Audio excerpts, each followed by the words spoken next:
And I hope you all are doing great. Today we're gonna start with our eight chapter number 8 of syntax board class 11th, that is electric field. Alright, so first of all we're gonna start from scratch. हम सारी चीज़ें बहुत basic से लेके जाएंगे, तो please do not miss that. First of all, we're gonna start with electricity. ठीक है, what is electricity? Alright, electricity is due to charges. But now the question arises that जो हम current पढ़ते हैं, that is the flow of charges as well.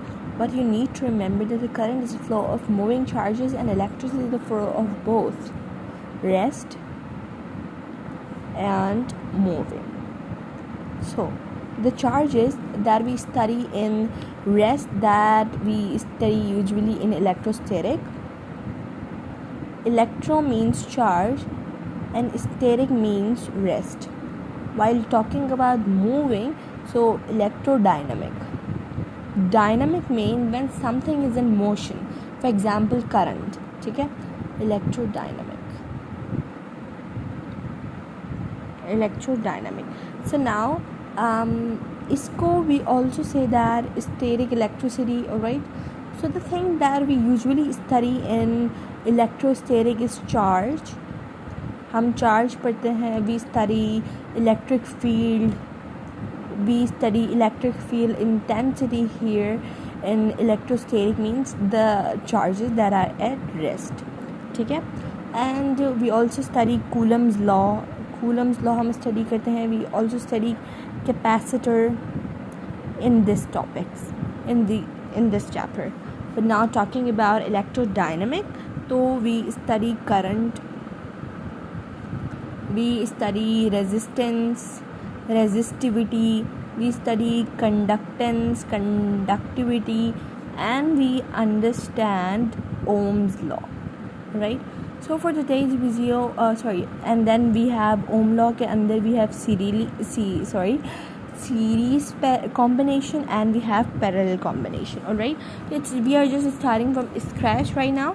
Now let's just discuss about charge today. ठीक है, हम आज briefly gonna look at the charge. Charge क्या होता है? First of all, अगर हम matter की बात करें तो matter has two qualities. Intrinsic and extrinsic.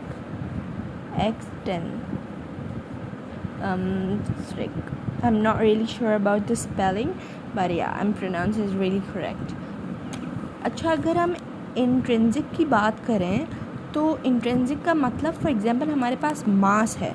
ठीक है, मास क्यों है, कैसे है, मतलब मास है क्यों, एक बॉडी है उसके पास मास है ही क्यों, why does this mass exist. तो इस वाई का जवाब हम जब नहीं दे सकते तो that is known as intrinsic property.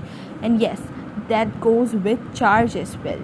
And here जिसके पास कोई रीज़न हो हमारे पास जवाब देने के लिए, जैसे हम फ्रिक्शन की बात करें तो we do call it like friction किसी चीज़ के रब होने की वजह से होती है.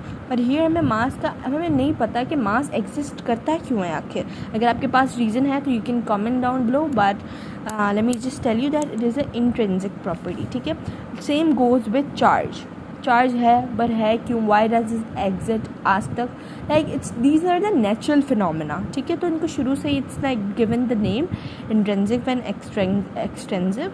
चार्ज को हम इंट्रिंसिक प्रॉपर्टी कहते हैं because we do not define it properly कि charge by does charge exist, charge होता ही क्यों है.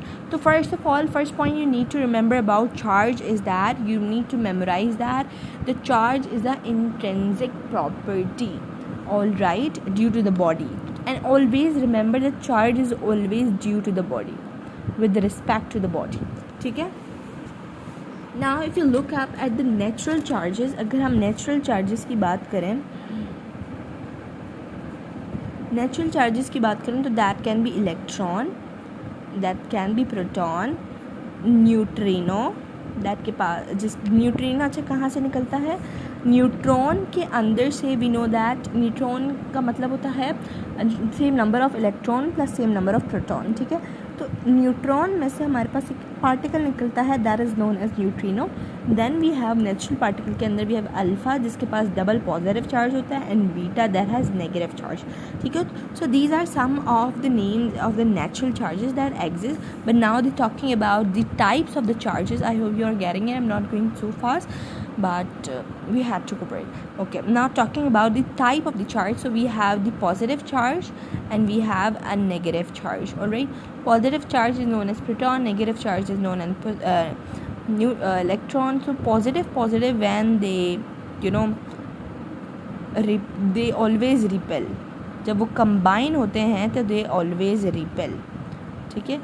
And talking about the positive and negative, so they always attract. So we can say that like charges always repel and unlike charges attract. Now we're gonna talk about scalar. As we know that charge is a scalar quantity क्योंकि इसके पास no direction, ठीक है. इसके पास magnitude तो होता है, it has a magnitude. For example हमारे पास चार्ज होता है इलेक्ट्रॉन का 1.6 × 10⁻⁻⁹ कूलम, तो that has actual magnitude. Alright, now talking about the formula, हम मतलब चार्ज के यूनिट को कैसे ड्राइव करते हैं. तो that is we know that current को हम आई से रिप्रेजेंट करते हैं. Current I is equal to Q/T. So हमें निकालना है charge. So it will go there, multiply हो जाएगा, Q is equal to, then we get I into T, and we know that the I is the, I को हम क्या कहते हैं, we call it ampere multiply by time का क्या होता है हमारे पास unit, that is second. So ampere second is equal to coulomb as well, और चार्ज का यूनिट होता है हमारे पास coulomb. So this is the question that has come in MCQ section. Ampere second is equal to coulomb. अच्छा, कभी कभी ये भी आता है कि ampere into volt is equal to watt, that is power, ठीक है. दिस इज़ MCQs क्वेश्चन जो कि LMC एंड दिस MCAT में आते हैं. तो this is also a part of this. Alright, you need to remember that. अच्छा, now talking about the dimension, so that is A and T. A for ampere, T for time, ठीक है. This is the dimension of charge, and it is a dimensional quantity, dimensionless quantity नहीं है ये, ठीक है. Now we're going to talk about the SI unit of charge, ठीक है. SI unit की अगर हम बात करें चार्ज की, तो SI unit of charge is coulomb, ठीक है. and in CGS system we have the unit of charge is ESU, electrostatic unit, and 1 coulomb is equal to 1.6 × 10 to the power sorry, I'm really sorry, this is not 1 coulomb is equal to 6.25 × 10 to the power 18 electron, ठीक है. Not talking about 1 coulomb is equal to how many electrostatic unit, so that is 1 coulomb is equal to 3 × 10 to the power 9 ESU. These are the values that you need to memorize. All right, now we're gonna talk about a fundamental charge. कि हमारे पास we have electron होता है हमारे पास, we know that proton होता है हमारे पास neutron होता है, ठीक है. न्यूट्रॉन हैज़ अ mass होता है but it does not have charge. तो यहाँ पे इलेक्ट्रॉन को हम फंडामेंटल माना जाता है. Electron is a fundamental charge, ठीक है, and that has the value of 1.6 × 10 to the power -19 coulomb, ठीक है. तो if the question comes in MCQs comes in paper exam, so what is the fundamental charge on a body? तो ये this would be the answer, because fundamental charge on a body is equal to electron, and electron का charge ये है, ठीक है.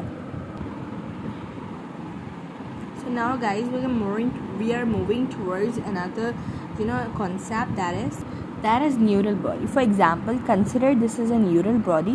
Neural body होती है जिसके पास number of proton and number of electron are exact, मतलब same होते हैं. Sorry, ठीक है. तो we know that there are 3 proton and 3 electron, ठीक है. So electron is equal to proton and Q naught. Q net charge जो इन पे होते हैं ना 0 होता है. Now you would be asking what's that. So for example I am gonna give you an example. For example 30 हमारे पास इलेक्ट्रॉन है एंड हमारे पास 30 प्रोटॉन है. प्लस माइनस से कट गया, वी हैड 0, तो that is net charge, right. And we are considering this body as m. ठीक है.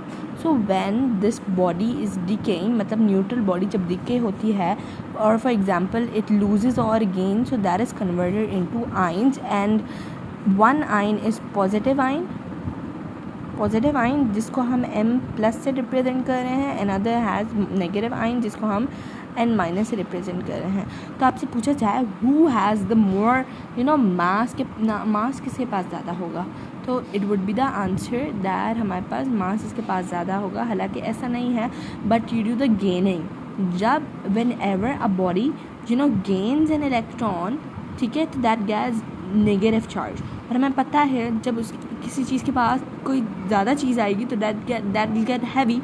Of course this concept. तो फिर दैट इज़ वाई हमारे पास m नेगेटिव जो है that would be more heavy.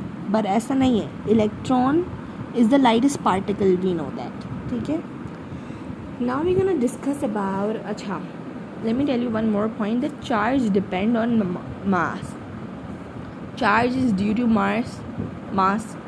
मैंने आपको बताया था कि charge is due to the body, तो charge is due to mass. Charge depend on mass but mass does not depend on charge. आपने देखा होगा, does mass depend on charge? Exactly not. So this is the reverse function. Mass does not, do not. ठीक है. Now we can talk about law of conservation of mass. Conservation का मतलब होता है same. ठीक है.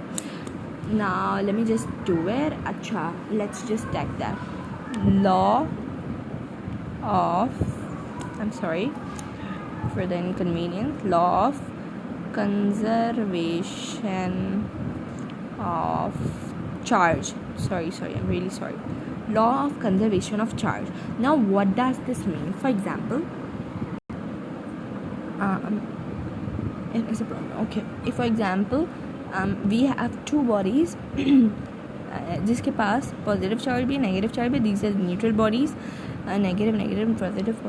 सो जब हम इन दोनों को रब करवाएंगे, रबिंग के प्रोसेस के अंदर चार्जेस शफल हो जाते हैं. तो वन बॉडी गेट पूरा positively charge and another body get पूरा negatively charge. So can we say that कि इसके अंदर जो नेट चार्ज है दैट इज़ 0. मैंने आपको बताया था कि न्यूट्रल बॉडी के अंदर नेट चार्ज 0 होता है. एंड हाउ इट इज़ 0 ये भी बता दिया. तो you can see that this is the body and this is the body. These अगर हम दोनों को मिलाएं तो इट गेट न्यूट्रल. तो net charge of a body is 0. तो इस लॉ से हमें क्या पता चलता है कि charge is neither be created nor be destroyed, but it can change it's form. Neither be created but it can B changes position, transformation, कि अपने आप को ट्रांसफॉर्म कर सकता है. ठीक है. Now you need to remember last but not the least that charge is quantize. Charge is quantize. अब what does this quantize means? Quantize का मतलब तो होता है फिक्स, और क्वांटाइज का मतलब होता है any integral body, integral multiple. ठीक है, मल्टीपल. अब मैं आपको एग्जांपल समझाती हूँ. फॉर एग्जांपल कैन आई से यू के 1.5 चार्ज मुझे दे दो? कैन आई से you? Of course not. Can I से यू 2.5 चार्ज मुझे दे दो? 2.5 कूलम चार्ज मुझे दे दो? Of course not. आधा चार्ज जो होता है ना, आधा चार्ज मतलब 1 हो सकता है. We can transfer 1 charge but you can not transfer 1.5 charge. हाँ, there are some calculation in that. अब यही सोच रहे होंगे दैट हमारे पास इलेक्ट्रॉन है, तो इलेक्ट्रॉन का चार्ज है तो 1.6 × 10⁻⁻19 कूलम. -19 भी तो उसके ऊपर आ रहा है ना, तो we gonna calculate that. Wait a second. फिर क्या होता है? Charge is quantized. चार्ज का मतलब एक फिक्स अमाउंट में. चार्ज का मतलब क्वांटाइज का मतलब होता है it can be, charge can be 1, 2, 3, 4 but it can not be 1.5, 2.5 coulomb. तो हम ये कह सकते हैं कि frictional charge can not be transform. Frictional charge का मतलब क्या होता है? Frictional charge means when break down करके जो चार्ज हमारे पास होता है वो चार्ज कभी भी एग्जिस्ट नहीं करता. एंड टू नो कि ये चार्ज क्वांटाइज है तो नहीं है, तो we have the formula QNE. For example, if I could ask you a question that हमारे पास एक चार्ज है that value has 1.3 into 10 to the power -19 coulomb. So can you say that this is a quantize? Is it a form of quantize? does it a quantized form? Exactly. Let's just calculate that, right? तो हमारे पास हम number of charge we have given is equal to Q upon E. तो हमें क्या करना है,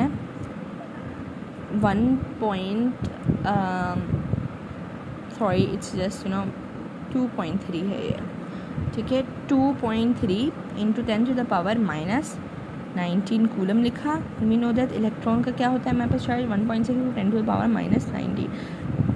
ये when it cancel तो हमारे पास आंसर आता है -18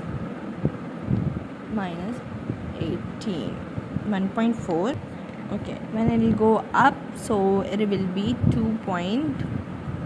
अच्छा, इसका फॉर पूरा answer will get 2 coulomb. So yes, we can say that this value, where it is, yes, this value is quantized. ठीक है. अच्छा, if I could give you another example, अगर मैं आपको एक और एग्जाम्पल देती हूँ. फॉर एग्जाम्पल Q0 है, तो can I say that 2.4 into 10 to the power -18 coulomb. 18 coulomb is quantize. Let's just calculate it. We know that QNE हमें n फाइंड करना है, तो Q अपॉन E. Q हमारे पास क्या दिया हुआ है, 24 into 10 to the power -18 coulomb दिया हुआ है. एंड इलेक्ट्रॉन का charge we know that 1.6 into 10 to the power -19 coulomb है. If you cancel this with this, तो वी गेट आंसर कुछ यहाँ पे आंसर आ जाएगा 1.5. यस. और जब व्हेन इट गो अप तो फिर विल गेट मल्टीप्लाई बाई 10. ठीक है, multiply by 10, so will get answer 15 coulomb. So yes, we can say that this value is also quantize. So summary अगर हो जाए तो दैट मीन्स के charge is quantize. Charge is in a fix amount. चार्ज कभी भी आधा नहीं होता. I hope you have learn something from this lecture. Thank you so much.